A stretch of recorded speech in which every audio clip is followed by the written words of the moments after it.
वन्देऽहं श्रीगुरो श्रीयुतपदकमलं श्रीगुरान् वैष्णवांश्च श्रीरूपं साग्रजातं सहगनो रघुनाथं सुतं तं सजीवं साद्वैतं सावधूतं परिजनसहितं कृष्णचैतन्यदेवं श्रीराधा कृष्णपादनो सहगनो ललिता श्रीविशाखानितमश्च संसारदावानललिरहलोकं त्रणाय कारुण्यघना घनत्वं प्राप्तस्य कल्याणगुणगुर्नवस्य वन्दे गुरौ श्रीचरणारविन्दं गुरवे गौरचन्द्राय राधिकायै तदालिने कृष्णाय कृष्णभक्ताय तद्भक्ताय नमो नमः। ब्रह्मामूलम् आद्याचार्यस्य मध्यमाम् अस्मदाचार्यपर्यन्तां वन्दे गुरुपरम्पराम्। अनार्पितचरिणचिरात् करुणावतीर्णकलौ समर्पयतो स उन्नतो उज्ज्वलरसां स भक्तिश्रियं हरिपुरटसुन्दरदुती स्वदाहृदयस्कन्दरे स्फुरतो श्रीशचीनन्दनं तुमस्तुं चैतन्याकृतिमतिविमर्यात् परमाद्भुतयौदार्य वरयं व्रजपति कुमारं रसयतुं विशुद्ध्यस्य प्रेमनमादमधुरप्रियसुलहरिं प्रदातु चारणेभ्यो परपदो नवद्वीपप्रकटम् आनन्दलीलामय विग्रहाय दिव्यहेमाब्जछविसुन्दराय तस्मै महाप्रेमरसप्रदायते चैतन्यचन्द्राय नमो नमस्ते। नमस्ते त्रिकालसत्याय जगन्नाथसुताय च सभृत्याय सपुत्राय सकलत्रयते नमो नमः। ॐ वरहापिराभिरामं मृगमदोतिलकं कुन्दलाकान्तगण्डं कञ्जांसं पुङ्गकण्ठं स्मितशुभदमुखं साधरे न्यस्तवेणुं श्यामं शान्तं त्रिभङ्गं रविकरो वसन भूषितं वैजयन्त्या वन्दे वृन्दावनो युवतिश्च शतावृतो नमो ब्रह्मगोपालवेशं नमो नलिननेत्राय वेणुवाद्यविनोदिने श्रीराधाय अधरसुधापाने शालिने वनमालिने नमो पंकजनेत्राय नमो पंकजमालिने नमो पंकजनाभाय गोविन्दाय नमो नमः। रासलसविग्रहं राधिका ललिता परिवेष्टितौ माधव पंडित प्राणवल्लभ राधाकान्त सदा भजेमहं। श्रीराधां रासेश्वरीं रम्यां शरणकुण्डलभूषितां नीलवस्त्रपरिधानां देवीं त्वं नमामि श्रीहरिप्रिये। गोरोचनरूपं मनोहरश्च कान्तिदेहं ताम्बूलसेवाप्रदये देवी ललिता देव्यै नमो नमः। वृन्दावै तुलसीदेव्यै प्रिया वै केशवस्य च विष्णुभक्तिप्रदे देवी सत्यवत्यै नमो नमः। जय रूप सनातन भट्ट रघुनाथ श्रीजीव गोपाल भट्ट दास रघुनाथ এই ছয় কষাই করি চরণ বন্দন যা হইতে বিঘ্ন নাশয় অভীষ্ট পূরণ। এই ছয় গোসাই যার মুই তার দাস তা সবার পদরেণু মোর পঞ্চগ্রাস তাদেরও চরণ সেবী ভক্তাসনে বাস জনমে জনমে হয় আমার এই অভিলাষ। মধুস্নেহং সমাযুক্তং প্রেমাসক্ত মহাশয়ং বৃন্দাবনের আসরতং বন্দে শ্রীমধুপণ্ডিতম। নম ধর্মায় মহতে নম কৃষ্ণায় বেধসে ব্রাহ্মণেভ্য নমস্কৃত ধর্মান বক্ষে সনাতনা বাঞ্ছাকল্পতরুরভস্য কৃপা সিন্ধুবয়েব চ পতিতানাং পাবনেভ্য বৈষ্ণবেভ্য নমো নমঃ। সকল শ্রোতা ভক্ত বৈষ্ণব মাতৃগণেরে আমি করি নমস্কার। সবে চরণ ধুলি দেহ মস্তকে আমার। হরে কৃষ্ণ কৃষ্ণ কৃষ্ণ হরে হরে, হরে রাম রাম রাম হরে হরে। শ্রী গুরু প্রেমানন্দে সীতানাথ নিতাই গৌর হরি বল। শ্রী গুরু প্রেমানন্দে সীতানাথ নিতাই গৌর হরি বল। শ্রী গুরু প্রেমানন্দে সীতানাথ নিতাই গৌর হরি বল। নারায়ণং নমস্কৃত্য নরং চৈব নরোত্তমং দেবীং সরস্বতীং ব্যাসং ততো জয়মুদীরয়ে।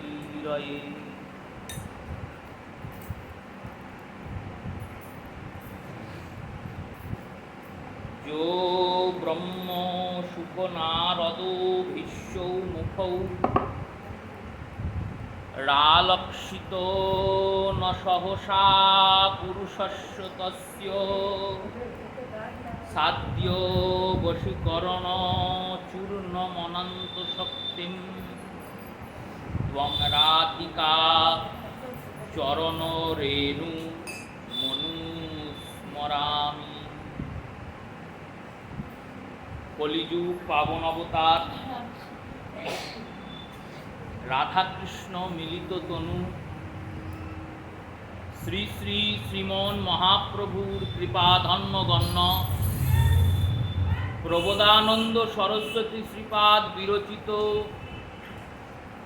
শ্রী শ্রী রাধা রসসুধানিধি গ্রন্থের যে অপরূপ আস্বাদন আমরা গৌর গুণকৃপায় করে চলেছি, তার সূচনা করছি। শ্লোকে শ্রীপাদ বলছেন, ব্রহ্মা মহাদেব শুক নারদ ভীষ্ম প্রমুখ মহাভাগবতগণ সহস্রার সাক্ষাৎকার লাভ করতে সমর্থ হন না। সেই পরম পুরুষ স্বয়ং ভগবান শ্রীকৃষ্ণের সদ্য বশীকরণ বিষয়ে অনন্ত শক্তি সম্পন্ন সিদ্ধ বশীকরণ চূর্ণের ন্যায় শ্রীরাধার পদরেণুকে আমি নিয়ত স্মরণ করি। সর্বপ্রথম বললেন ভগবানের গরিমার বর্ণনা। যো ব্রহ্ম শুক নারদ ভীষ্মৌ প্রমুখৌ রাল্য অখিত সহসা পুরুষস্য তস্য। ব্রহ্মা, শুক, নারদ, ভীষ্ম প্রমুখ এই অখিল জন যার দর্শন করার জন্য দিবারাত্র তৎপর কিন্তু পাচ্ছেন না, তিনি কে বললেন পুরুষস্য তস্য। এই পুরুষ শব্দটির অর্থ ব্রহ্ম। ব্রহ্মবাদীরা যে ব্রহ্মের চিন্তন করছেন, এই ব্রহ্মই হচ্ছেন পরম পুরুষ। আর পুরুষ শব্দের অর্থ কোনো দেহ বিশেষ নন। মনুষ্যকুলে যিনি নরবপু ধারণ করেছেন, নরশরীর ধারণকারী জীবাত্মাকে পুরুষ বলে না। তিনি সেই পুরুষের প্রতিবিম্ব মাত্র। পুরুষ শব্দের অর্থ পুর নিবসত ঈশ অতঃ পুরুষ, যিনি পুরের মধ্যে বাস করেন অথচ নিজের ঈশ্বর তত্ত্বকে বিদ্যমান রাখতে সমর্থবান, তিনিই পুরুষ। পুর অর্থে বললেন, পুর অর্থে এই দেখুন অনন্ত কোটি যে ব্রহ্মাণ্ড, এই অনন্ত কোটি ব্রহ্মাণ্ডের মধ্যে যিনি বাস করছেন। তো কোথায় বাস করছেন? এখানে ওখানে সেখানে বললেন এখানে ওখানে সেখানে সর্বত্র। এই সর্বত্র কি এক ব্যক্তির পক্ষে বাস করা সম্ভব? আমি এখন এখানে থাকলে অন্য স্থানে কি থাকা সম্ভব? অন্য স্থানে থাকলে আরও অন্য স্থানে থাকা সম্ভব? সম্ভব না। তার্কিকগণ বললেন যোগীরা পারবেন, আমরা না পারি। যারা যোগ সিদ্ধ হয়েছেন, অষ্টসিদ্ধি নবনিধিকে যারা পরাভূত করেছেন, তারা পারবেন। শ্রীমদ্ ভাগবত প্রমাণও দিয়েছেন। সর্বপ্রথম প্রমাণ দিলেন সৌভরী ঋষির প্রমাণ। যে সৌভরী ঋষি গিয়েছেন বিবাহ করতে, আর বিবাহ করতে যখন গিয়েছেন 49টি কন্যা তাদের সঙ্গে বিবাহ হয়েছে। প্রত্যেকের সঙ্গে পৃথক পৃথক রূপ ধরে সংসার করছে। অর্থাৎ একজন 49টি রূপ ধরেছেন। আবার দেখুন কলিযুগেও সম্ভব।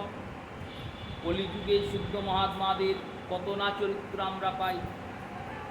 সিদ্ধ ভগবান দাস বাবা কানলায় যাচ্ছেন, আর রাজা গিয়েছেন তার কাছে। রাজাকে বলছেন চলে যা, সরে যা। রাজা বললেন আমাকে দূর দূর করে তাড়িয়ে দিলেন। বললেন তোকে তাড়াইনি, ছাগল তাড়াচ্ছি। কোথাকার ছাগল? বলল বৃন্দাবনের ছাগল। বৃন্দাবনে কিশোরী কুঞ্জে একটি বৃন্দা তুলসী ছোট্ট বৃক্ষকে ছাগলে মুড়ে খাচ্ছিল, আমি তাড়াচ্ছি। খবরাখবর নেওয়া হলো। বললেন খবর পেলেন। সিদ্ধ মহাত্মাদের জীবনীতেও পাচ্ছি 2 জায়গায় 3 জায়গায়। সর্বশ্রেষ্ঠ প্রমাণ দেখুন নিত্যানন্দ পুত্র বীরচন্দ্র। তিনি মাঘী পূর্ণিমার দিন 3 ঠাকুরকে একা প্রতিষ্ঠা করলেন। খড়দহের লোকেরা দেখছে বীরচন্দ্র প্রভু খড়দহে শ্যামসুন্দর প্রতিষ্ঠা করছেন। সাইবনাথে দেখছেন বীরচন্দ্র প্রভু নন্দদুলাল প্রতিষ্ঠা করছেন। আর শ্রীরামপুরে দেখছেন রাধা বল্লভকে বীরচন্দ্র প্রতিষ্ঠা করছেন। একদিনে 3 ঠাকুরের প্রতিষ্ঠা। এই কারণে মাঘী পূর্ণিমার দিন 3-এর দর্শন। জন্মদিন 3 জনের একদিন, প্রতিষ্ঠা দিবস। 3 রূপের অবস্থা। এত দূর অব্দিও হলো। 3-4 জায়গা, 10 জায়গা, 49 জায়গা, 100 জায়গাতেও নয়। এক ব্যক্তি নিজের যোগের শক্তির দ্বারা উপস্থিত হতে পারে, কিন্তু সর্বত্র উপস্থিত কী করে হবে? পৃথিবীতে কোনো ব্যক্তি, সংসার জগতে কোনো শক্তি নাই যিনি সর্বত্র বিরাজিত হতে পারে। সর্বত্র যদিও হয় তাহলে সর্বদা হবে না। সর্বত্রও নাই হয়ে গেল, সব জায়গায় বসে পড়লেন তিনি শক্তির দ্বারা। শক্তির দ্বারা বিরাজিত হওয়ার পরে সেই সত্য যুগেও, ত্রেতা যুগেও, দাপর যুগেও, কলি যুগেও, এবং সত্য ত্রেতা দাপর কলি এই 4 যুগ যখন থাকবে না, সেই অনন্ত অসীম প্রলয় কালে, এবং প্রলয়ও যখন থাকবে না তখনও তিনি থাকবেন। এই যে বিদ্যতা, এ বিদ্যতা ব্রহ্ম ছাড়া কারুর মধ্যে সম্ভব নয়। ব্রহ্ম ছাড়া কারুর মধ্যে সম্ভব নয়। এই অনন্ত অসীম ব্রহ্মই হচ্ছেন পরম পুরুষ। আর এই পরম পুরুষকে, পরম পুরুষ হলেন এক এবং অদ্বিতীয় ভগবান শ্রীকৃষ্ণ। এক এবং অদ্বিতীয় ভগবান শ্রীকৃষ্ণ। দ্বিতীয় নাস্তি, কোনো দ্বিতীয় নাই না।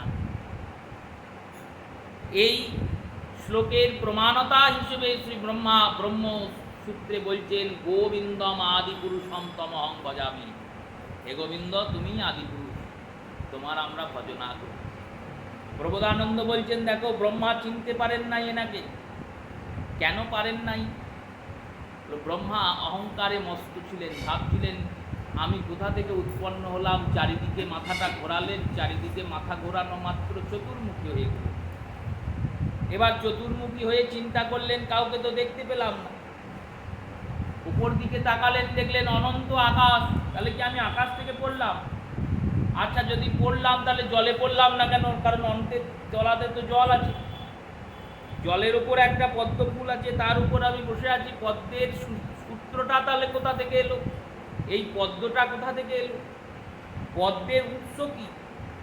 এই উৎস অন্বেষণের জন্য যখন এই ব্রহ্মা পদ্মের নালে প্রবেশ করলেন, তখন প্রবেশ করার পরে নালে প্রবেশ করে চলেই যাচ্ছেন, চলেই যাচ্ছেন, চলেই যাচ্ছেন।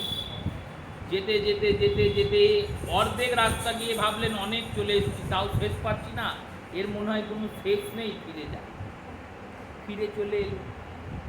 এবার এই যে অর্ধেক রাস্তা উনি গেলেন, এর মধ্যেই ওনার যৌবন বার্ধক্য সব চলে গেল। উনি একবারে যুবক অবস্থায় প্রবেশ করেছিলেন আর বৃদ্ধ অবস্থায় বেরিয়ে এলেন।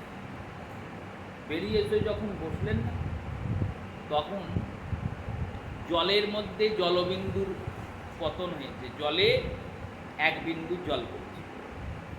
এবার জলের ওপর যখন জল পড়ে তখন আওয়াজ হয়, টপ টপ টপ টপ আওয়াজ। ওনার কানে গিয়ে সেই আওয়াজটি একটু হাসছে। এখানে অনেক মহাজন অনেক কথা বলেছেন। কেউ বলেছেন উনি দুটি শব্দ শুনতে পেয়েছেন, শ্রীমদ্ ভাগবতী তাই স্বীকার করেছেন, শুনতে বলছেন, বললেন দ্বৌ শব্দ উচ্চারিত ব্রহ্মা সন্ধিস্থ ক্ষণ ইতি। দুটি শব্দ শুনে সেটাকে সন্ধি করে ব্রহ্মা শব্দটিকে যুক্ত করলেন। সেই শব্দ দুটি কি বললেন? একটি শব্দ হলো ত আর একটি শব্দ হলো প।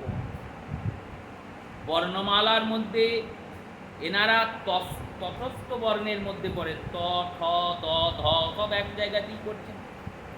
ত আর প এই দুইয়ের উচ্চারণ, দুইকে সন্ধি করলেন, উচ্চারণ হলো তপ। তপ শব্দের অর্থ তপস্যা, তপ শব্দের অর্থ উচ্চাপ।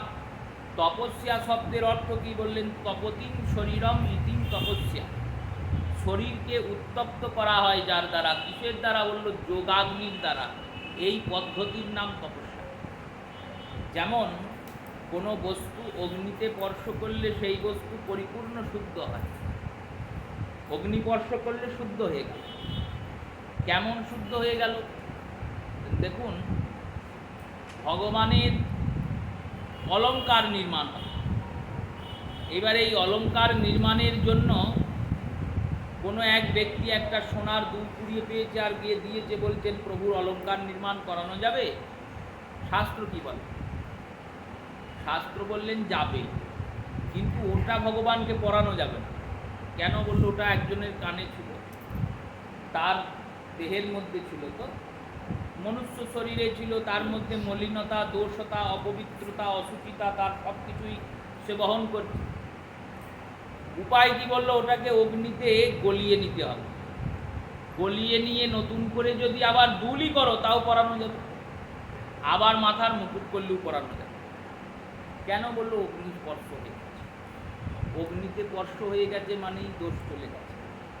অগ্নিতে যেমন ধাতু স্পর্শীভূত হলে ধাতুর দোষ নিবারিত হয়ে যায়, চলে যায়, তেমনি এই ভজনের অগ্নির দ্বারা আমাদের দেহটা শুদ্ধ। এই শুদ্ধ করার যে পদ্ধতি, এর নামই তপস্যা। তপস্যা শুরু করলেন ব্রহ্মা। তপস্যা শুরু করার পর কি দেখলেন? বললেন যেখানে পদ্ম আছে তার তলাতে এক বিশাল পুরুষটি আছে। নীরের মধ্যে ইনি শয়িত অবস্থায় আছেন। নীর শব্দকে আয়ন শব্দের সঙ্গে সন্ধি করে নাম দিলেন নারায়ণ। বললেন ইনি নারায়ণ। কেন? না, নীরের মধ্যে শুয়ে আছে, জলের মধ্যে। এই বিরাট আদিপুরুষ ভগবান নারায়ণের স্তুতি করলেন ব্রহ্মা। ভগবান চতুর্শ্লোকী ভাগবত দিলেন। ব্রহ্মা ভগবানের দর্শন পেলেন। এবার দর্শন পাওয়ার পর ভাগবত পেলেন। পাওয়ার পরে ভগবান বললেন আর কিন্তু আমায় দেখতে পাবে না, তোমাকে কৃপা করে দর্শন দিয়েছি, এবার পেতে গেলে, বললো এবার পেতে গেলে তোমাকে আমায় ডাকতে হবে। দিন রাত তপস্যা করেন ভগবানের, যদি ভগবত দর্শন লাভ। যো ব্রহ্ম রুদ্র বললেন, এরপর রুদ্রের নাম বললেন। প্রবোধানন্দ বলছেন দেখো রুদ্র ভগবান মহাদেব। এই মহাদেব তো ভগবানের একনিষ্ঠ ভক্ত। এখানে যে চারটি নাম বলেছেন, এই চারটি নাম দ্বাদশ ভাগবত থেকে অনুকৃত করেছেন। দ্বাদশ ভাগবতের মধ্যে পরম বৈষ্ণব মহাদেব। এই রুদ্র শব্দে শিব। এখানে মহাদেবের নাম, অন্যান্য নাম বসালেন না, রুদ্র বসালেন কেন? বললেন দেখো, শ্রীপাদ বলতে চাইছেন রুদ্র শব্দের অর্থটি কে বোঝে? রুদ্র শব্দের অর্থে উৎপাদন শ্রীমদ্ ভাগবতের দ্বিতীয় স্কন্ধে হয়েছে। দ্বিতীয় স্কন্ধে ব্রহ্মা সৃষ্টি করতে শুরু করলেন। সৃষ্টি করতে করতে ব্রহ্মার ক্রোধ উৎপন্ন। দিন রাত সৃষ্টি করে যাচ্ছে, ক্ষুধা লেগেছে, ক্ষুধা থেকে ক্রোধ হয়েছে। যখন ক্রোধ উৎপন্ন হয়েছে, ক্রোধে তিনি ভ্রুকুটি ভুল দুটো কুঁচকিয়েছেন, আর এই ভ্রুকুটি থেকে লোহিত রক্তবর্ণের, লোহিত নীলবর্ণের একটি বালক উৎপন্ন হয়েছে। লোহিত নীল মানে বললেন, দেখো রক্ত তো লাল, এবার রক্ত যখন তঞ্চিত হয় তখন নীল হয়ে যায়। তঞ্চিত মানে জমাট বাঁধা। এই জমাট বাঁধা রক্ত যেমন কালোও নয় আবার লালও নয়, নীলচে লাল, লাল আর নীলের মাঝখানে এই যে বর্ণ, এই বর্ণটি একটি বালক উৎপন্ন হলেন। আর বালকটি উৎপন্ন হয়ে রোদন করতে লাগলেন। রোদন মানে কাঁদতে লাগলেন। তো কী বলে কাঁদছেন? না আমি কে, আমি কি করব, আমার কাজ কি, আমি কোথায় থাকব, এই বলে কাঁদছেন। ব্রহ্মাকে অনেক বোঝালেন, চুপ কিছুতেই করে না। শেষমেশ ভগবান চতুর্ভুজ নারায়ণ রূপে তাকে দর্শন, ভগবানের এই সৌম্য মূর্তি দর্শন করে, ত্রিভুবন পাবনম, ত্রিভুবনকে পাবনকারী মূর্তি, এই মূর্তির দর্শন করে, শ্রীবিগ্রহের দর্শন করে, প্রভুরূপ দর্শন করে এই রোদিত যে বালক ইনি চুপ করলেন। ভগবান বললেন, তোমার নাম রুদ্র। কেন? তুমি কেঁদেছ, তো জন্মেই কেঁদেছ, রোদন করেছ, অতএব তোমার নাম রুদ্র। আর তোমার 11টা রূপ, ভব ঈশ শঙ্কর আশুতোষম ইতি, ভব ঈশ শঙ্কর আশুতোষ বামদেব ব্যোম, এইরকম 12টা নাম আছে রূপে। আর এই 12টা যে নাম, প্রত্যেক নামের সঙ্গে একটি করে শক্তি আছে। ভবের শক্তিস্বরূপ ভবানী, বামের শক্তিস্বরূপ তারা, রুদ্রের শক্তিস্বরূপ রুদ্রাণী, শিবের শক্তিস্বরূপ শিবানী। তোমার কি কাজ? বললেন, তোমার কাজ হলো লয় করা। যখন সব শেষ হয়ে যাবে তখন তুমি ধ্বংস করবে। ধ্বংস না হলে তো নতুন সৃষ্টি হবে না। সৃষ্টি যেমন প্রয়োজন, পালন যেমন প্রয়োজন, ধ্বংসের প্রয়োজন। জন্ম হলো, মৃত্যু হলো না, চিন্তা করুন তো। যদি আমরা কেউ না মরি তাহলে পৃথিবীটার অবস্থা কেমন হবে? কেউই মরছে না, মৃত্যুর দরকার। ধ্বংসের হবে তবেই তো সৃষ্টি হবে। সেই রূপে তুমি প্রলয় করবে। চতুর্প্রলয় তোমার দায়িত্ব। 4টি প্রলয় হয়, তার মধ্যে একটি প্রলয় নিত্য প্রলয়, সেই নিত্য প্রলয়ও রুদ্রদেব করেন। 4 স্থানে তোমার বিদ্যমানতা, 4 স্থানে তুমি বসবাস করবে। কোথায়? না, এক হলো শ্মশানে বসবাস করবে, এক কৈলাসে বসবাস করবে, দ্বিতীয় বললো ভক্তে যেখানে ডাকবে সেখানে বসবে, আর চতুর্থ স্থান কোথায়? প্রত্যেক জীবের অহংকারে তুমি বাস করবে। মহাদেব অহংকারে বাস করেন। কি করেন? বলে অহংকারকে নাশ করবে। এবার চতুর্প্রলয় করেন। চতুর্প্রলয়ের মধ্যে একটি প্রলয় হলো নিত্য প্রলয়। নিত্য প্রলয় কি? নিত্য প্রলয় হচ্ছে আমাদের স্মৃতি থেকে, জীবনের যে স্মৃতি, তার মধ্যে বহু স্মৃতি আমরা ভুলে যাই। আমরা ভাবছি আমাদের সব মনে আছে, কিন্তু মনে নাই। আপনার জীবনের যদি 10 বছর বয়স থেকে আপনার এখন 50 বছর বয়স হয়, ওই 10 বছর থেকে 50 বছরের প্রত্যেকটা দিনের কথা, প্রত্যেক মুহূর্তের কথা আপনার মনে থাকবে না। এই যে ভুলে গেলেন, কী করে ভুলে গেলেন? বলল রুদ্রদেব এগুলো নাশ করছে। এই রাত্রে যখন আমরা ঘুমাবো তখন যে সময়টা, ওর নাম নিত্য প্রলয় কাল। ওখানে কী হয়? বলল স্মৃতি ধ্বংস হয়ে যায়, স্মৃতিকে নাশ করে দেয়। এই রূপে 4 প্রকারের প্রলয়ের তুমি কর্তা, 4 প্রকার প্রলয় হবে।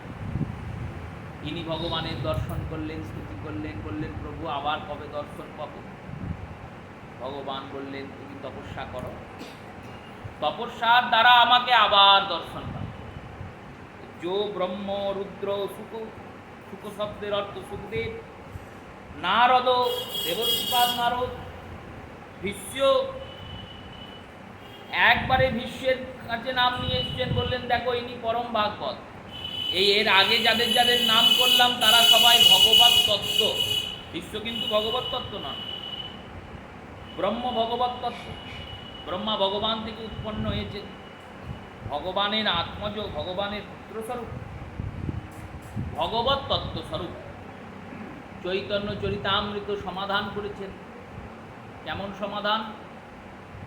ভগবানের অবতার হয় 3 হইতে লীলা শক্তি গুণ এই তিন ভেদে, লীলাবতার, গুণাবতার আর শক্তি অবতার। এই গুণাবতার সাত্ত্বিক গুণ থেকে ভগবান বিষ্ণু উৎপন্ন হয়েছে, রাজসিক গুণ থেকে ব্রহ্মা, আর তামসিক গুণ থেকে শিব। তাহলে ভগবান বিষ্ণুকে বললো ভগবান কৃষ্ণই বিষ্ণু, আর ভগবান ব্রহ্মাকে বলল কৃষ্ণই ভগবান, কৃষ্ণই ব্রহ্মা। রুদ্রকে বললেন ভগবান কৃষ্ণই রুদ্র। এইখান অবধি দর্শন ঠিক আছে, কিন্তু এই দর্শনটা যেন উল্টো না হয়ে যায়। দর্শনের একটি ন্যায় হয়, সেই ন্যায় অনুযায়ী যদি মূর্খের ন্যায় প্রতিস্থাপিত হয়, মূর্খের ন্যায় প্রতিস্থাপিত হলে খুব সমস্যা। কি সমস্যা? দেখুন, এক ব্যক্তিকে, দার্শনিক ছাত্রকে তার শিক্ষক পড়াচ্ছেন, দর্শন শাস্ত্র পড়াচ্ছেন, সেখানে বলছেন দেখো ন্যায় অনুযায়ী দর্শনের বিধান। এইবার দর্শনের বিধান অনুযায়ী তিনি একটি নতুন বিধান স্থাপন করেছেন। বললেন কি স্থাপন?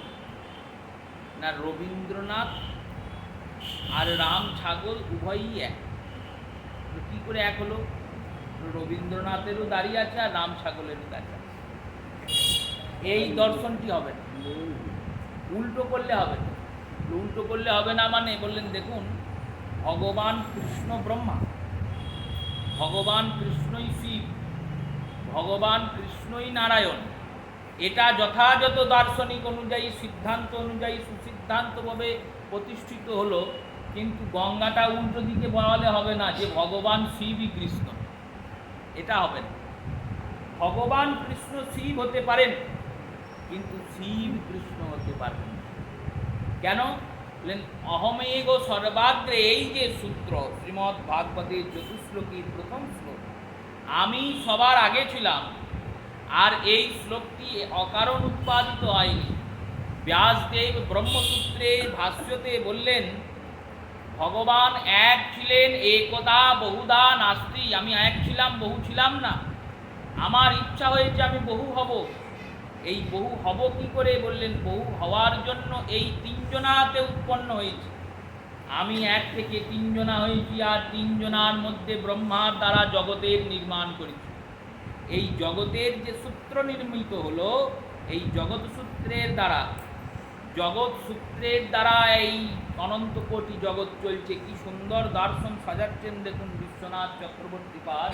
বললেন শিমুল গাছে তুলো হয়, সেই তুলোকে যখন তন্তুবাইরা উৎপাদন করে নিয়ে আসে, উৎপাদন করে এনে চরকাতে কুড়িয়ে সুতো তৈরি করে, আর সেই সুতোর যখন তিনটে রঙের সুতো হয়েছে, তিনটে রঙের সুতোকে তাঁতির কাছে আনা হয়েছে, সে সুতোগুলোকে সুন্দর করে বুনে একটা শাড়ি করে দিয়েছে।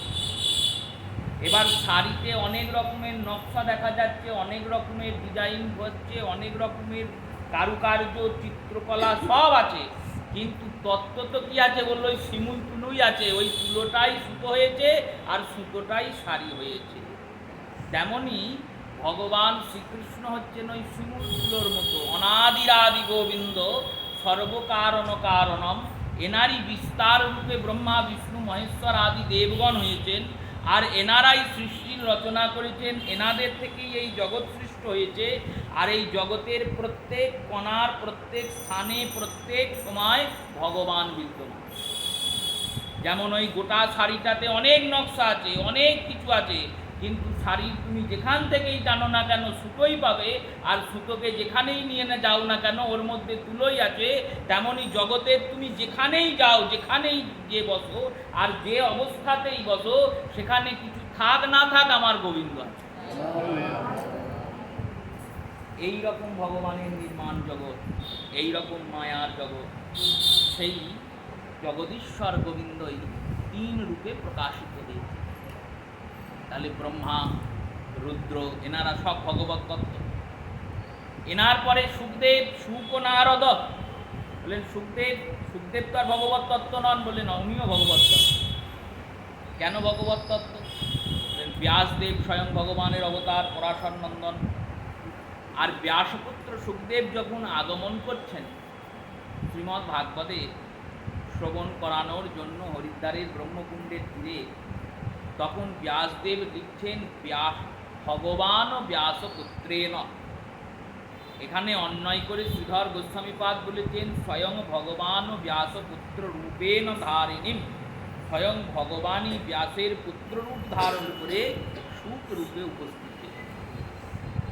এই ভাগবতের যিনি বক্তা তিনি কে বললেন ভগবান স্বরূপ। শ্রী সুখদেব তিনিও ভগবত তত্ত্ব, দেবর্ষি নারদ তিনিও ভগবানের অবতার, তিনিও ভগবত তত্ত্ব। যো ব্রহ্ম শুক নারদ বললেন এত দূর অব্দি ভগবত তত্ত্ব হলো, ভগবানের দ্বারাই গঙ্গার জলে গঙ্গার পুজো হলো। ভীষ্ম তো আর গঙ্গার জল নয়, ভীষ্ম তো এক দেবপুত্র আর মানব পুত্রের, মানব আর দেবী দ্বারা উৎপাদিত জগতে একজন ব্যক্তি দেবব্রত, গঙ্গার পুত্র শান্তনুর নন্দন। ইনি বললেন ইনি ভগবত তত্ত্ব নন, কিন্তু যেমন উষ্ণ বস্তুর পাশে শীতল বস্তুকে রাখলে উষ্ণ বস্তুর উষ্ণতা শীতল বস্তুর শীতলতাকে ঢেকে দেয়, আর শীতল বস্তু কিছুক্ষণের মধ্যেই উষ্ণ হয়ে যায়, গরম হয়ে যায়। গরমের পাশে ঠান্ডা রাখলে কিছুক্ষণের মধ্যেই গরম বস্তু ঠান্ডা বস্তুকে ঠান্ডাটাকে কাটিয়ে গরম করে দেয়। চন্দনের গায়ে যদি অন্য কাঠকে দড়ি দিয়ে বেঁধে রাখা হয়, বহুদিন রাখা হয়, কি হবে বললো, কি হবে জানো না, ওই চন্দনের কাঠের সঙ্গে থাকতে থাকতে ওর ঘষলে চন্দন বেরোবে না, কিন্তু গন্ধটা চন্দনের হয়ে যাবে। তেমনি ভগবত ভজন করতে করতে যারা করছেন তারাও ভগবত তত্ত্বে পরিণত হয়ে যায়, পরিণত হয়ে। এটাই ভগবত ভজনের সব থেকে বড় প্রাপ্তি। অন্যান্য ভজনের দ্বারা ধন যশ সম্পত্তি কামিনী কাঞ্চন পদ প্রতিষ্ঠা সব পাওয়া যায়, কিন্তু মুক্তিও পাওয়া যায়, কিন্তু ভগবত তত্ত্ব পাওয়া যায় না। তার ভজন করলে কি হয় বললো, গোবিন্দের ভজন করলে এই অন্যান্য বস্তু তোমার চরণের কাছে থাকবে আর তুমি গোবিন্দের চরণে গেলে। এটা পার্থক্য কৃষ্ণ ভজনের সঙ্গে। বিশ্বকে বললেন, ভীষ্ম হলেন দ্বাদশ ভাগবতের একজন। 12 জন যে ভাগবত আছেন, এক ভাগবত হয় শাস্ত্র, 2 ভাগবত ভক্তি রসপাত্র, 2 ভাই 2 জীবের করেন আস্বাদন, হৃদয় অন্ধকার মুছায়ে করেন মোচন। সেই 2 ভাইয়ের দ্বারা যে ভাগবতের অবতরণ, নিত্যানন্দ আর গৌরাঙ্গ সুন্দর। এই এক ভাগবত কি বললেন শাস্ত্র, শ্রীমদ্ ভাগবত। আর এক ভাগবতকে বললেন ভক্তি রসপাত্র, যারা পরম ভক্ত তারাই ভাগবত। এই পরম ভাগবত কারা বললেন 12 জন। এই 12 জনকে কে বললেন স্বয়ং শম্ভু, স্বয়ম্ভু শম্ভুশ্চ নারদ ভীষ্ম। যমরাজ গাইছেন, বললেন দেখো স্বয়ম্ভু, স্বয়ম্ভু মানে যিনি স্বয়ং উৎপন্ন হয়েছেন ব্রহ্মা, প্রথম ভাগবত। শম্ভু, শম্ভু মানে শঙ্কর। কুমার, কুমার মানে চতুর্শনক। এরপর বললেন এরপরে চতুর্শনকের পর নারদ, নারদের পরে সুক, ব্যাস, জনক, এনারা দ্বাদশ ভাগবত। আর এই সারিতে আস্তে আস্তে এই অন্তে এসে বলছেন ভীষ্ম মম স্বয়ং। আর কে বললেন ভীষ্ম। আর 12 নম্বরে কার নাম বসাবে বললে 12 নম্বরে আমার নাম বসবে, অর্থাৎ যমরাজ স্বয়ং ধর্মরাজ। এই দ্বাদশ ভাগবতের মধ্যে দেবব্রত ভীষ্ম একজন। এই 12 জনের মধ্যে যে ভীষ্ম, ইনিও ভগবত চিন্তন করছেন দিনরাত, দিনরাত কৃষ্ণের চিন্তা করেন। চিন্তা করলেই কি দেখতে পান? চিন্তা করলে দেখতে পান। সুদুর্লভ ভগবান। এই সুদুর্লভতা স্থাপনা করার জন্য শ্লোকের প্রথম অংশে ভগবানের যশ গাইলেন। দেখো ব্রহ্মা রুদ্র শুক নারদ ভীষ্ম প্রমুখ ভাগবতগণ যার চিন্তনে দিনরাত যাপন করছে যে প্রভু যদি একবার তোমার দেখা পায়, কবে কৃষ্ণ ধন পাব, হিয়ারো মাঝারে ধ্রুব, জুড়াইবে এ পাপ পরাণ, আমি সাজাইয়া দিব হিয়া, বসাইব প্রাণপ্রিয়া, নিরক্ষিব সে চাঁদ বয়া। এই ভগবানকে দর্শনের জন্য তারা এত পরিশ্রম করছেন, এত চিন্তন করছেন, এত জপ করছেন, এত মনন করছেন, এত ধ্যান করছেন। সেই ভগবান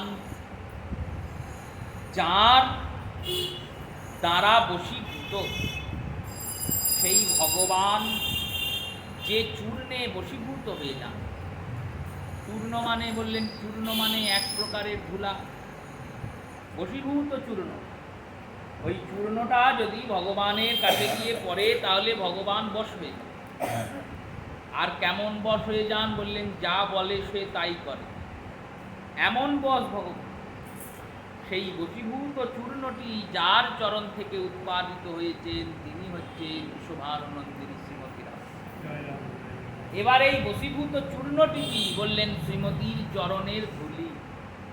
রাধারানীর চরণধুলি যদি কেউ একবার পায় তাহলে ভগবান তার বশ হয়ে যান, বশীভূত হয়ে যান। কেন বললেন, রাধা চরণধুলি পেয়েছে। দাস ঠাকুর বলছেন, দেখো নারদ, ভীষ্ম, সুখ, ব্রহ্মা এদের মতো আমরা জ্ঞানীও নই, ধ্যানীয় নই, যোগীও নই। আমাদের এদের মতো জ্ঞান নাই। বললো নাইটা কি হয়েছে, বললো দরকারও নাই, জানার প্রয়োজন নাই। কেন বললো প্রয়োজন, দেখো জ্ঞান আহরণকারী ব্রহ্মা বেদগর্ভ। এই বেদগর্ভ ব্রহ্মা তিনি এত জ্ঞানী হয়ে শেষমেশে গিয়ে ব্রজে পড়ে পড়ে কাঁদছেন আর বলছেন, জ্ঞান প্রয়াস মুদপস্য নমত এব জীবন্তি সম্মুখ স্ফরিতম ভগবদীয় বার্তম স্থানে স্থিতা শ্রুতিগতম লোকভুবনত্রয়ম। বললেন, প্রভু দয়াময়, জ্ঞানের দ্বারা তোমাকে পাওয়া যাবে না। ডাক্তার, একটা বড় ডাক্তার বলছেন ডাক্তারি করে আমার কোনো লাভ নাই, তার সিদ্ধান্তটাকে মানতে হবে তো। জ্ঞানী ব্যক্তি বলছেন জ্ঞানের দ্বারা পাওয়া যাবে না, তাহলে যিনি বললেন এর দ্বারা পাওয়া যাবে না, তার কথা শুনে আমরা সে পথে যাব না। কোনো ব্যক্তি যাচ্ছেন রাস্তা দিয়ে, যেতে যেতে একটা দো রাস্তা তে রাস্তা পড়েছে, এবার যে গন্তব্যে পৌঁছাবেন, একজনকে জিজ্ঞাসা করলেন এই রাস্তাটা কি যায় ওইদিকে, তিনি বললেন যায় না। কি করব আমরা, বিশ্বাস করব কোন রাস্তাটা যায়, ওই রাস্তাটা যায়, সেটাই বলব। তেমনই এই জ্ঞান পথে যিনি হেঁটেছেন, চলেছেন, ঘুরেছেন, ফিরেছেন, আর জ্ঞানের একবারে শিখর পর্বতে গিয়ে বসে আছেন, সেই ব্রহ্মলোকের ব্রহ্মা বলছেন জ্ঞানের দ্বারা ভগবানকে পাওয়া যায় না। যখন এটা বলেই দিয়েছেন তখন আমরা কেন জ্ঞানের দ্বারা পেতে যাব? তিনি বলে দিলেন এ রাস্তায় এসো না, পাবে না। কেন বললেন, জ্ঞান প্রদীপের মতো সব অন্ধকার দূর করবে, কিন্তু নিজের তলার অন্ধকারটা দূর করবে।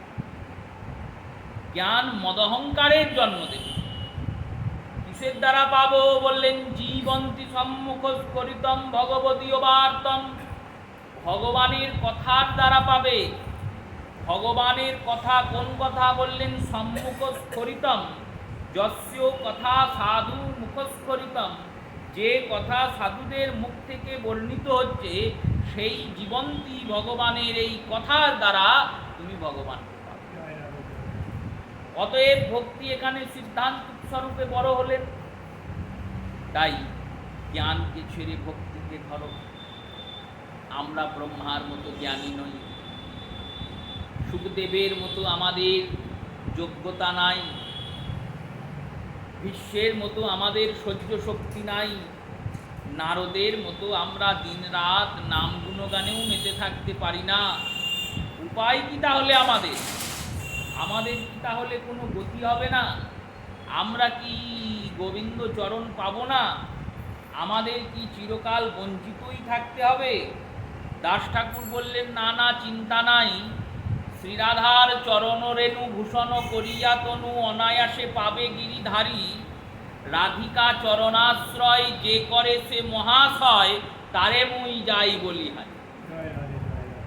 দেখো, শ্রীরাধারানী চরণের রেণু ভূষণ করিয়া তনু অনায়াসে পাবে গিরিধারী, আর শ্রীরাধার চরণাশ্রয় যে করে সে মহাশয়। তার থেকে উপরে আর কোনো ভক্তই নাই। যদি রাধা আনুগত্যে যাও, দেখবে ব্রহ্মা, শুক, নারদ, ভীষ্ম তোমার আনুগত্যে চলে আসবে। কেন বললো, রাধারানীকে পেলে গোবিন্দকে পেয়ে যাবে। তাই সেই রাধারানীর চরণরেণুর বন্দনা করছেন। প্রবোধানন্দ বললেন, এনার চরণরেণুকে ধরো, ধরলে গোবিন্দকে পাবে। কেমন করে পাবে জানো? গোকুলে এক নন্দগ্রামে এক সাধক ছিলেন। তিনি ছোট্টবেলায় নন্দগ্রামে গিয়েছেন। সমস্ত মোহমায়া সংসার আদি ত্যাগ করে সাধকের জীবন, গুরুচরণ আশ্রয় করে কুটির নির্মাণ করে থাকেন। প্রত্যেক দিন মনে একটা ইচ্ছা, কবে গোবিন্দের দর্শন হবে। প্রত্যেক দিন সকাল থেকে পুষ্প চয়ন করেন, ফুল তোলেন, ফুল তুলে একটা মালা গাঁথেন। মালা গেঁথে নন্দগ্রামে সেই উঁচু পর্বতের উপরে গিয়ে নন্দলালা গোবিন্দকে পরিয়ে আসেন আর বলে আসেন, সকালে তোমায় মালা পরিয়ে গেলাম, তুমি যেন রাত্রে আমার কাছে যেও।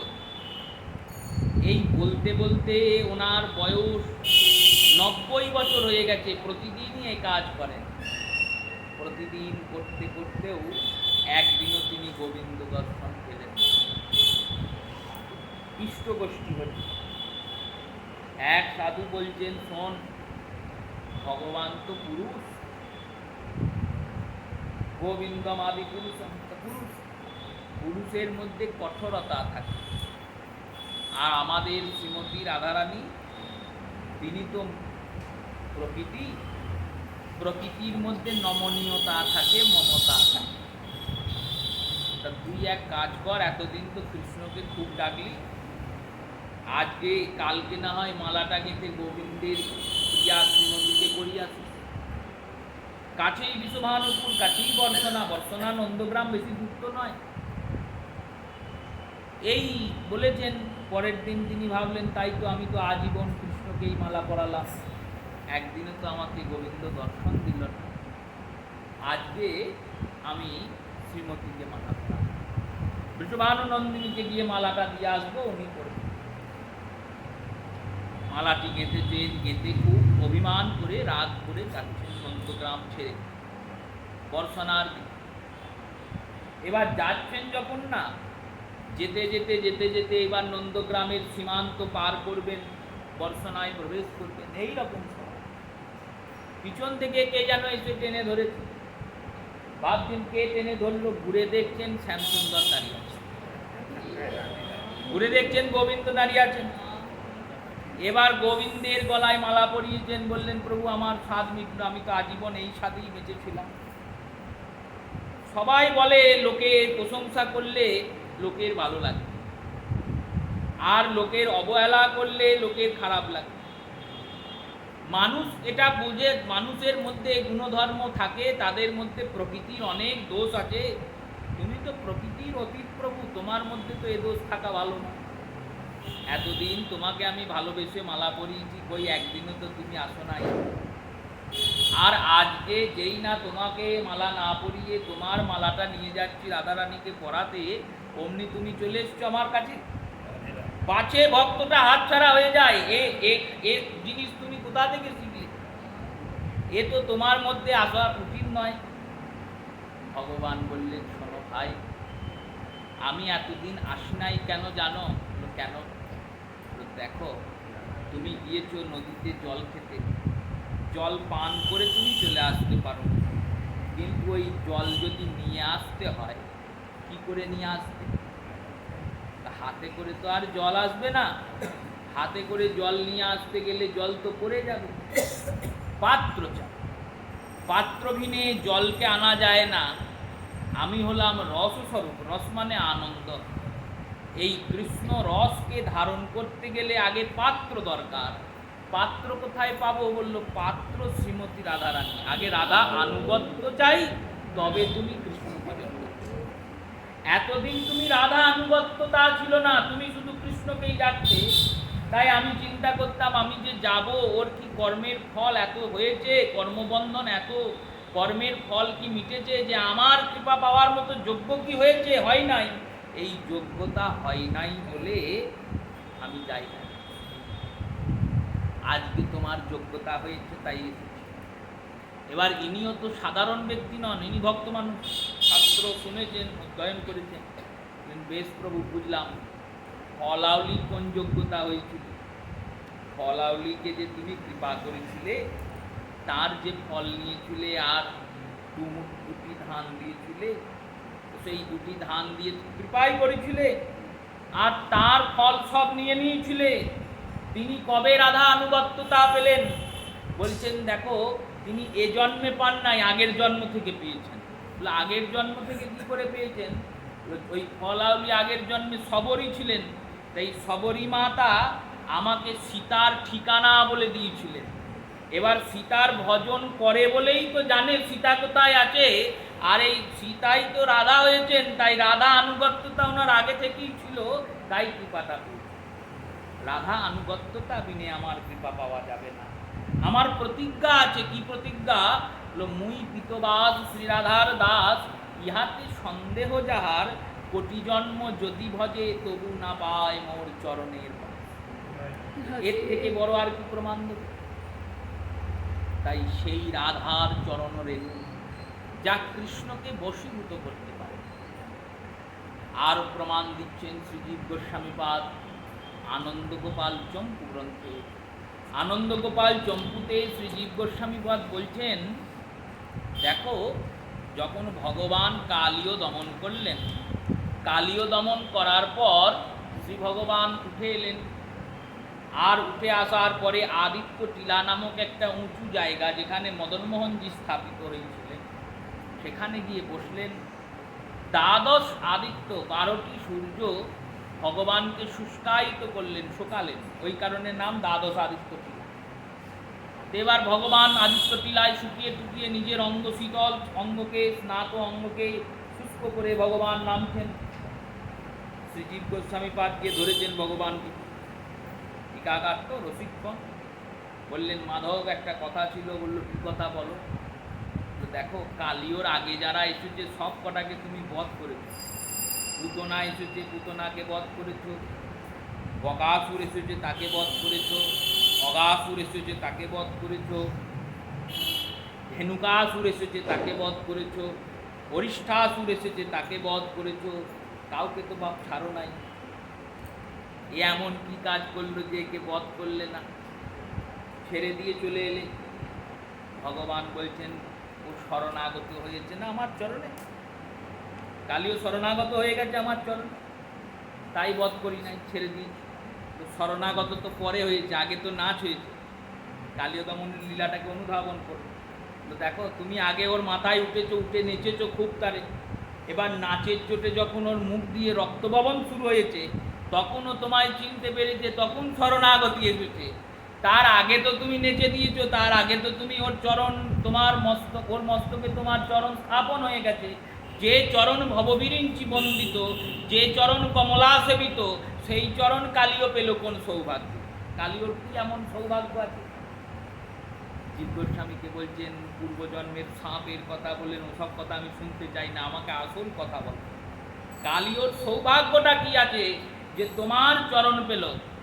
তোমার চরণ তার মস্তকে স্থাপিত হলো। শুধু তাই নয়, ওর যতগুলো ফণা, প্রত্যেক ফণাতে তুমি নৃত্য করেছো প্রভু। প্রত্যেক ফণাতে গিয়ে শুধু একবার দাঁড়িয়েছো, স্পর্শ করেছো তা নয়, মনের আনন্দে কালীয়র মস্তকে নৃত্য করেছো। আচ্ছা, কেন নৃত্য করলে? আর নৃত্য করার প্রয়োজনই বা কি ছিল? নৃত্যের তো দরকার ছিল না, তুমি তো গিয়েছিলে দমন করতে। দমন করতে চলে আসতে, কালীয়কে মর্দন করতে গিয়েছিলে তো। পুতনার সঙ্গে তো কই নৃত্য হয়নি, বকাসুরের লীলায় তো কই নৃত্য হয়নি, অগাসুরের লীলায় নৃত্য হয়নি। তাদেরকে তো এসেছে আর বধ করেছো, আর ছেড়ে দিয়েছো, মুক্তি করে দিয়েছো। কালীয়কে তুমি মুক্তি দাওনি, মুক্তির থেকেও বড় জিনিস দিয়েছো। কি জিনিস? বললো, কালীয় খল ছিল, খলকে তুমি ভক্তে পরিণত করে দিয়েছো। এই চমৎকারতা, এই চমৎকারতা তো কই অন্য লীলায় পাই নাই। ভগবান বললেন, শোনো, কালীয়র মস্তকে আমি কেন নৃত্য করেছি জানো? তো কেন নৃত্য করেছি? তো কালীয়র মস্তকে আমি সর্বপ্রথমে গিয়ে কেন চরণটা দিয়েছি সেটা শোনো, তারপর নৃত্যের কথা বলবো। চরণটা কেন দিয়েছি জানো? বললো, কেন দিয়েছো? দেখো, কালীয় ব্রজে বাস করেছে, এই ব্রজে বাসের জন্য সে ব্রজবাসী হয়ে গেছে। ব্রজবাসী হয়েছে বলে সে আমার আপন মেয়ে। এই কারণে শুধু চরণ দিলে বললেন না না, তার জন্য নয়, আর একটা কারণ আছে। কি কারণ? শোনো, কালীয় ব্রজে বাস করেছে তো, কালীয় ব্রজে বাস করার সময় ব্রজের যে ধুলা, সেই ধুলা উঠতে উঠতে গিয়ে কালীয়র মাথায় পড়েছে। এবার ওই ব্রজধুলাতেই রাধারানীর চরণ ধুলা মিশে আছে। এই ব্রজে ধুলার মধ্যে 5টা অমৃত আছে। ব্রজের প্রসাদ কি? রজ। পুরীতে গেলে খাজা গজা খেতে পারবে। পুরীর প্রসাদ হচ্ছে খাজা, গজা, মহাপ্রসাদ, এগুলি প্রসাদ। পুরী তো প্রসাদ ক্ষেত্র, ভগবান ওখানে খাওয়ার জন্যই আছে, দিন রাত খেয়ে যাচ্ছে। পুরীতে গেলে প্রসাদ খাওয়া যাবে। কত রকমের প্রসাদ, 56 ভোগ। ব্রজেও 56 ভোগ হয়, কিন্তু ব্রজের মূল প্রসাদ হলো, ব্রজ রজ। ব্রজের যে ধুলি, এই ধুলিটি হলো প্রসাদ। কেন প্রসাদ? বলেন এই ধুলির মধ্যে 5টা অমৃত মিশ্রিত হয়েছে। কোন কোন অমৃত? সর্বপ্রথমে এই ধুলাতে ভক্তদের পদরেণু মিশ্রিত হয়েছে। এই ব্রজভূমিতে সত্যযুগের ধ্রুব এসে তপস্যা করেছে। ধ্রুবের পদরেণু ব্রজভূমিতে মিশ্রিত হয়েছে মধুবনে। এই ব্রজভূমিতে প্রহ্লাদজি জন্মিয়েছেন নারদ কুণ্ডে। রাধা কুণ্ডের পরিক্রমা করে যখন আপনি কুণ্ডের কাছে আসবেন, তখন কুণ্ডের নিকটে এলে উদ্ধব কুণ্ড আর নারদ কুণ্ড 2 স্থানই বিদ্যমান। এই উদ্ধব কুণ্ডে উদ্ধবজি লতা রূপে বিদ্যমান হয়ে আছেন। রাধা কুণ্ডে তিনি লতা হয়ে বসে আছেন। উদ্ধবজি ভগবানের কাছে বর চেয়েছিলেন যে হে প্রভু দয়াময়, আমি যেন লতাগুল্ম হয়ে আপনার নিকুঞ্জে থাকতে পারি। এই বরের পূর্তি হিসেবে শ্রী ভগবান উদ্ধবকে রাধাকুণ্ডের একবারে পরিক্রমা, যেখানে বিশ্রাম হয়, যেখানে আপনি রাধাকুণ্ডে প্রবেশ করছেন, জ্যোতিপুরা হয়ে, পৃথ্বীকলটা হয়ে, মুখারবিন্দ হয়ে যখন রাধাকুণ্ডে প্রবেশ করছেন, যেখানে এখন মহাপ্রভুর মন্দির হয়েছে, তার আগে যে একটি কুণ্ড পড়ে কুসুম সরোবরের ঠিক বিপরীত। এদিকে কুসুম সরোবর, যাওয়ার সময় কুসুম সরোবর দর্শন করে যাবে। আর কুসুম সরোবরের ঠিক পিছন দিকে উদ্ধব কুণ্ড। এই উদ্ধব কুণ্ডে উদ্ধবজি লতা হয়ে বসে আছে। আর তার পাশেই নারদ কুণ্ড। এই নারদ কুণ্ডেই প্রহ্লাদজিকে প্রতিপালন করা হয়েছে। এই নারদ কুণ্ডেই কয়াধু মাতা প্রহ্লাদকে প্রসব করেছেন। এই নারদ কুণ্ডেই প্রহ্লাদজি ছিলেন। তাহলে প্রহ্লাদের পদধূলি বৃন্দাবনে মিশেছে, ধ্রুবের পদধূলি মিশেছে, আর কত কত ঋষিজন, কত কত মুনিজন, কত কত ভক্তজনের পদধূলি এই রেণুতে মিশেছে। ভক্ত পদধূলি, ভক্তের পদরেণু প্রথম অমৃত। দ্বিতীয় অমৃত কি বললেন? দ্বিতীয় অমৃত হলো ব্রজের ধেনু, বৃন্দাবনের যে গাভী। এই বৃন্দাবনের গাভী হলো, এই বৃন্দাবনের গাভীদের পদকরিত ধুলা বৃন্দাবনের ধুলিতে মিশেছে। তৃতীয় বললেন, তৃতীয় অমৃত হলো কৃষ্ণের বেণু। ভগবান যখন বাঁশি বাজাচ্ছেন, তখন বংশীনাদের ওই ধ্বনিটা ব্রজধুলাতে গিয়ে মিশছে।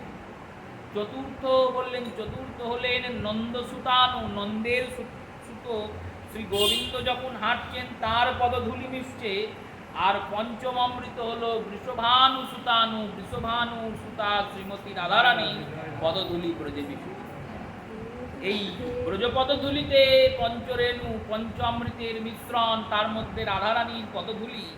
আর এই ধুলা যখন বায়ুতে প্রবাহিত হয়ে এসে কালীয়র মস্তকে পড়েছে, তখন কালীয়র মস্তকে পরামাত্র এই কালীয়র সমগ্র শরীর ওই রাধা পদ ধুলাতে ধূসরিত হয়ে গেছে। আর যিনি রাধা পদ ধুলায় নিজেকে স্নাত করেছেন, শ্রীরাধার চরণ রেণু ভূষণ করিয়াতনু, ওই গোটা তনুকে ভূষণ করেছেন বলে তিনি সহজেই আমাকে পেয়েছেন, অনায়াসে পাবে গিরিধারী। যে রাধার চরণাশ্রয় সেই হয় মহাশয়, তারে মুই যাই বলি। তাই রাধা রানীর ধুলা পেয়েছেন বলে রাধার ওই বশীকরণ চ্যুত চূর্ণ ধুলাটিতে কালীও নিজেকে ভূষিত করেছেন বলে আমি তার মস্তকে দিয়ে পদটি রক্ষা করেছি, চরণটি রেখেছি। বেশ প্রভু, চরণ তো রেখেছ, নাচলে কেন? চরণ রাখাটা বুঝলাম, নাচলে কেন? ভগবান বললেন, যখন চরণ রাখলাম দেখলাম কালিওর ফনার উপরে উপরে একটা চরণ চিহ্ন অঙ্কিত হয়ে, সেই চরণের চিহ্নের উপরে উপরে আমি পা রাখছিলাম, আর পা রাখতে রাখতে নাচ শিখে গেলাম। কেন শিখলাম? যদি নাচ না শিখি তাহলে রাসে গিয়ে নাচতে পারবো। তাই নাচ শেখানোর জন্য আমার যিনি গুরুদেব, আমার যিনি পরমাশ্রয়, সেই আশ্রয় বিশ্বভানু নন্দিনী রাধারানী ওই কালিওর মস্তকে আমায় নাচ শেখাবেন বলে আগেই চরণ চিহ্ন দ্বারা আমাকে ভূষিত করে দিয়েছেন। সেই চিহ্নে চিহ্নে নেচে নেচে আমি নাচ শিখি। সাধারণ স্থানে তো সবাই নাচতে পারবে, সমান মাটিতে তো সবাই নাচতে পারবে, সাপের মাথায় কে নাচতে পারে? বললে একমাত্র আমিই পারি, গোবিন্দই পারে। তাই তো তিনি রসরাজ, তাই তো তিনি নটবর, তাই তো তিনি রসিক শেখর, রসিক নাগর। সেই রসরাজ ভগবান, যার চরণধুলাতে বশীভূত বললেন, সেই চরণধুলা যদি আমরা পাই কি হবে? বললে আমাদেরও গোবিন্দ পাওয়া। কালিওর মতো ফল যদি রাধাচরণের কৃপায়, রাধা মহিমার কৃপায় কৃষ্ণচরণ পেতে পারে, আমরা কি পাবো না? বললো পাবই। এই বিশ্বাসে বুকে আশা বেঁধে প্রবোধানন্দ বললেন, ওই রাধারানীর চরণ রেণুকে আমি স্মরণ করি। কেমন স্মরণ করি? না, বেদবক্তা পদ্মাসন, তন্ত্রবক্তা পঞ্চানন, শুকশ্রী নারদ বিশ্ব করি, দেব নর মুনিগণ যে হরির দর্শন সহসা না পায় ধ্যান করি। কিন্তু কি আশ্চর্য শুনো, সেই পুরুষ উত্তম নবঘন নন্দের নন্দন, শ্রীরাধার চরণ নিধি পরাগ সৌধ ঔষধি, যারে শিরে করে দর্শন, তাহারও প্রেমেতে হরি আপনারে বিক্রয় করি, অবিচারে বশীভূত হন। অনন্ত শক্তিপূর্ণ রাধাপদ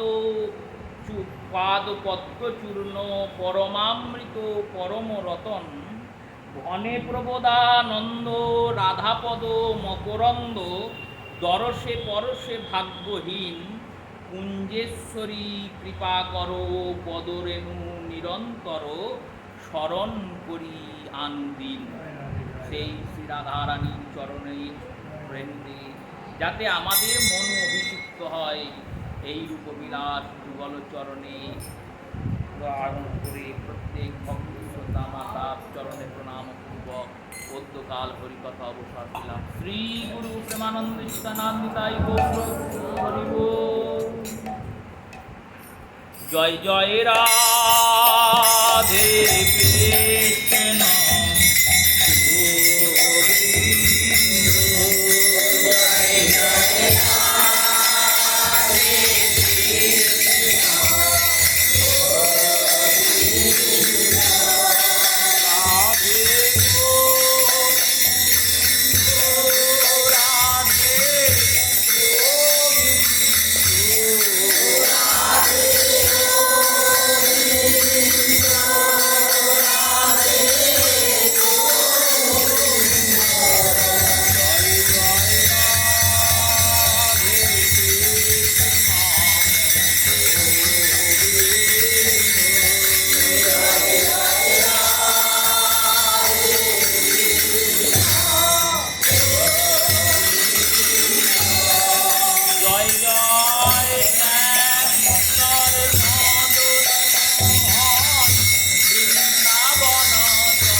জয়